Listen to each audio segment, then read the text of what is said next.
அனைவருக்கும் வணக்கம். நாம் இந்த காணொலியில் இலக்கணத்தில் எழுத்துக்களின் அடிப்படையான வகைப்பாடான முதல் எழுத்து சார்பெழுத்துக்கள் பற்றி பார்க்கலாம். அதாவது இது எத்தனை வகைப்படம்னு இரு வகைப்படும். ஒன்று முதல் எழுத்து, இன்னொன்று என்னன்னு பார்த்தீங்கன்னா சார்பெழுத்து. முதல் எழுத்துனா வேற ஒன்றும் கிடையாது, பிற எழுத்துக்கள் தோன்றுவதற்கும் இயங்குவதற்கும் முதல் காரணமாக, அதாவது இதை வச்சு தான் மற்ற எழுத்துக்கள் இருக்கும் இயங்கும் அப்படிங்கிற நிலையிலான எழுத்துக்களை என்னன்னு சொல்லுவாங்க, முதல் எழுத்துக்கள் அப்படின்னு சொல்லுவாங்க. அப்ப எந்தெந்த எழுத்துக்கள் முதல் எழுத்துக்களாக வரும் அப்படின்னு சொல்லி பார்த்தீங்கன்னா, உயிரெழுத்துக்கள் 12, மெய்யெழுத்துக்கள் 18 முதல் எழுத்துக்களாக வரும். அப்புறம் அடுத்து என்னன்னா, இந்த உயிரெழுத்து 12, மெய்யெழுத்து 18, இந்த 30 எழுத்துக்களையும் சார்ந்து வருகின்ற முதல் எழுத்துக்களை சார்ந்து வருகின்ற எழுத்துக்களை என்னன்னு சொல்லுவாங்கன்னா சார்பு எழுத்துக்கள். அது எத்தனை வகைப்படும் அப்படின்னு சொல்லி பார்த்தீங்கன்னா, உயிர்மெய், ஆயுதம், உயிரளபடை, ஒற்றளபடை, குற்றியலிகரம், குற்றியலுகரம், ஐகார குறுக்கம், ஔகார குறுக்கம், மகர குறுக்கம், ஆயுத குறுக்கம் அப்படின்னு சொல்லிட்டு ஒரு 10 வகைப்படும். இதில் உங்களுக்கு குற்றியலுகரம் குற்றியலிகரம் பற்றி ஏற்கனவே வீடியோ போட்டிருப்போம். குறுக்கங்கள் பற்றி இன்னொரு காலங்களில் நாங்கள் வீடியோவில் தெரிவிக்கிறோம். அடுத்து பார்த்தீங்கன்னா உயிர்மெய். இந்த உயிர்மெய் அப்படின்னா என்ன அர்த்தம்? உயிர்மெய் எழுத்துக்கள் அப்படின்னு சொல்லி பார்த்தீங்கன்னா, இதனுடைய ஒளி வடிவம் அப்படிங்கிறது உயிரும் மெய்யும் சேர்ந்து இருக்கும். வரி வடிவம் எப்படி இருக்குன்னு பார்த்தீங்கன்னா, மெய்யெழுத்தை ஒத்தி இருக்கும். ஒலிக்கும் கால அளவு பார்த்தீங்கன்னா உயிரெழுத்தை ஒத்தி இருக்கும். நல்லா கவனிச்சுக்கோங்க. இதில் ஒரு 4 ஆப்ஷன் கேட்கலாம். ஒளி வடிவம் எதை சார்ந்தது? உயிரும் மெய்யும் சேர்ந்தது, மெய்யும் மெய்யும் சேர்ந்தது, மெய்யும் அதாவது மெய்யும் வேற ஏதாவது 2 ஆப்ஷன் கேட்கலாம். அப்போ நம்ம கரெக்டாக எடுத்து எழுதணும். என்னன்னு சொல்லி பார்த்தீங்கன்னா, உயிரும் மெய்யும் சேர்ந்தது.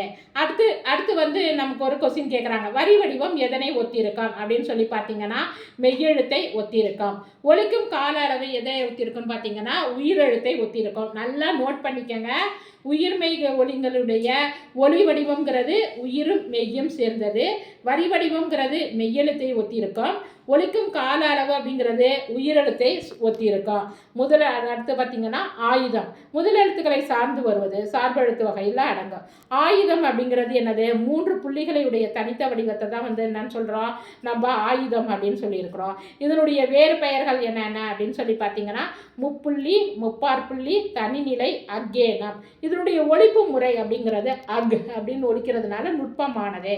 இது எப்படி வரும் அப்படின்னு சொல்லி பார்த்தீங்கன்னா, தனக்கு முன்னாடி ஒரு குறில், தனக்கு முன் ஒரு குறில், தனக்கு பின் ஒரு வல்லின மெய்யெழுத்து, சொல்லின் இடையில் வரும், தனித்து இயங்காது. இதற்கு ஒரு எடுத்துக்காட்டு சொல்கிறேன் பாருங்க. இப்போ எக்குங்கிற உயிரை எடுத்துக்கிட்டான் அப்படின்னு சொல்லிங்கன்னா, இது வருமிடம் அப்படின்னு சொல்லி பார்த்தீங்கன்னா, தனக்கு முன் ஒரு குறில். அப்போ எக்கில் பாருங்க, ஏ அப்படிங்கிறது என்ன அர்த்தம்? ஒரு குறில் எழுத்து. தனக்கு பின் ஒரு வல்லின மெய்யெழுத்து அப்படிங்கிறாங்க. அதாவது வல்லின உயிர் மெய்யெழுத்தாக கூட இருக்கலாம். அதாவது கு, அது வல்லின உயிர் மெய்யெழுத்து. சொல்லின் இடையில் வரும். எங்கே வருது? அதாவது ஒரு குறிலுக்கும் இப்போ அதாவது முன்னாடி ஒரு குறில் வந்திருக்கு, பின்னாடி ஒரு என்ன வந்திருக்குது? ஒரு வல்லின மெய்யெழுத்து, அதாவது கூ வந்திருக்கு, இடையில வரும் அப்படின்னு சொல்லியிருக்கிறாங்க. இதுதான் ஆயுதத்தினுடைய வரும் முறை. அப்போ இது தனித்து இயங்குமான்னு பார்த்தா இயங்காது. ஏற்கனவே சொல்லிட்டோம், சார்பெழுத்தினுடைய வகைப்பாட்டில் தான் ஆயுதமே வருது. அப்போ அது தனித்து இயங்குச்சுன்னா அது எங்கே போயிருந்திருக்கும்? முதல் எழுத்தோட போயிருந்திருக்கும். ஆனால் அதை எங்கே கொண்டு வந்து வச்சிருக்கிறாங்க? சார்பெழுத்தில் கொண்டு வந்து வச்சிருக்கிறாங்க. அப்போ ஆட்டோமேட்டிக்காகவே அது என்ன வந்துடும்? தனித்து இயங்காது அப்படிங்கிற முடிவுக்கு நம்ம இருந்துடும். இது அப்போ எப்படி இயங்கும்? முதல் எழுத்துக்களாகிய உயிரையும் மெய்யையும் சார்ந்து இயங்கும்.